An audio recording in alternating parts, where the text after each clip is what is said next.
पाकिस्तान दे तां मुकद्दर ही माड़े ने। इस रियासत उत्ते कदी रवायती सियासतदानां दीयां औलादां नस्ल दर नस्ल काबज रहीआं ते जे तब्दीली दा इनकलाब आया ते अजਿਹੇ नमूने तकने नूं मिल रहे ने कि पिट सियापा करन नूं जी करदा है। हुण तुसीं ਜ਼ਰਤਾਜ ਗੁੱਲ ਹੋਰਾਂ ਨੂੰ ਵੇਖ ਲਓ, ਚੰਗੀਆਂ ਭਲੀਆਂ ਮੂੰਹ ਮੱਥੇ ਲੱਗਦੀਆਂ ਨੇ, ਹਕੂਮਤੀ ਹਲਕਿਆਂ ਦੀਆਂ ਮਨਜ਼ੂਰੇ ਨਜ਼ਰ ਵੀ ਨੇ ਤੇ ਮਿਹਨਤੀ ਸਿਆਸੀ ਕਾਰਕੁਨ ਵੀ। ਇਹਦੇ ਤੋਂ ਵੱਖ ਉਹਨਾਂ ਵਿੱਚ ਹੋਰ ਵੀ ਕਈ ਖੂਬੀਆਂ ਹੋ ਸਨ, ਪਰ ਦਿਮਾਗ ਵਿੱਚ ਉਹ ਅਕਲ ਜਾਂ ਦਾਨਿਸ਼ ਨਹੀਂ ਜਿਹੜੀ ਕਾਰੇ ਸਰਕਾਰ ਚਲਾਉਂਦੀ ਹੈ, ਤੇ ਨਾ ਹੀ ਨੀਅਤ ਵਿੱਚ ਉਹ ਸ਼ਫਾਫੀਅਤ ਹੈ ਜਿਹਦਾ ਸਬਕ ਸਾਨੂੰ 22 ਸਾਲਾਂ ਤੋਂ ਵੱਡੇ ਖਾਂ ਹੋਰੀ ਪੜ੍ਹਾ ਰਹੇ ਨੇ।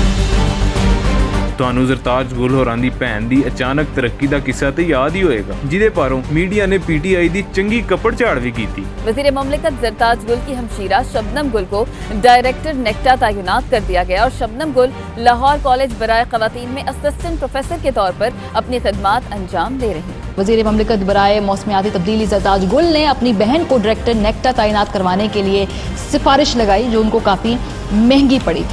ਹੁਣ ਉਹਨਾਂ ਨਵਾਂ ਚੰਨ कोविड-19 ਦੀ ਨਵੀਂ ਤਾਰੀफ ईजाद करके चाढ़िया। कोविड-19 का मतलब है कि इसके 19 वो हैं पॉइंट्स है जो किसी भी मुल्क पे किसी भी तरीके से अप्लाई हो सकता है। उनके अपनी इम्यूनिटी को जो है वो डेवलप करें।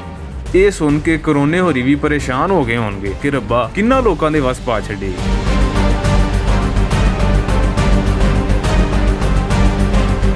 बहरहाल आवाम उत्ते मुसलत अजਿਹੇ कूड़ दिमाग ਜਦੋਂ ਪੜ੍ਹੀ ਲਿਖੀ ਬਿਊਰੋਕ੍ਰੇਸੀ ਉੱਤੇ ਹੁਕਮ ਚਲਾਉਂਦੇ ਨੇ ਤੇ ਫਿਰ ਕੰਮ ਕਰਨ ਨੂੰ ਕਿਸੇ ਦਾ ਦਿਲ ਨਹੀਂ ਕਰਦਾ। ਵੱਡੇ ਖਾਂ ਹੋਰਾਂ ਨੂੰ ਜੇ ਜ਼ਰਤਾਜ ਗੁੱਲ ਹੋਰੀ ਇੰਨੀਆਂ ਹੀ ਚੰਗੀਆਂ ਲੱਗਦੀਆਂ ਨੇ ਤੇ ਫਿਰ ਉਹਨਾਂ ਨੂੰ ਅੱਠੇ ਪੈਰ ਆਪਣੇ ਨਾਲ ਰੱਖਣ, ਇੱਕ ਚੰਗੀ ਭਲੀ ਵਜ਼ਾਰਤ ਦੀ ਭੈਣ ਦੀ ਸਿਰੀ ਨਾ ਕਰਨ। ਉਂਝ ਵੀ ਜ਼ਰਤਾਜ ਗੁੱਲ ਹੋਰਾਂ ਨੇ ਇੰਨੀਆਂ ਕੁ ਖੱਚਾ ਮਾਰੀਆਂ ਨੇ ਕਿ ਹੁਣ ਇਹ ਵਜ਼ਾਰਤ ਮਾਹੌਲੀਆਤ ਨਹੀਂ ਮਖੌਲੀਆਤ ਬਣ ਗਈ। ਕੈਮਰਾਮੈਨ ਮੁਹੰਮਦ ਫਾਰੂਕ ਦੇ ਨਾਲ ਰਿਜ਼ਵਾਨ ਅਸਗਰ ਭੱਟ, ਭੁਲੇਖਾ TV, ਲਾਹੌਰ।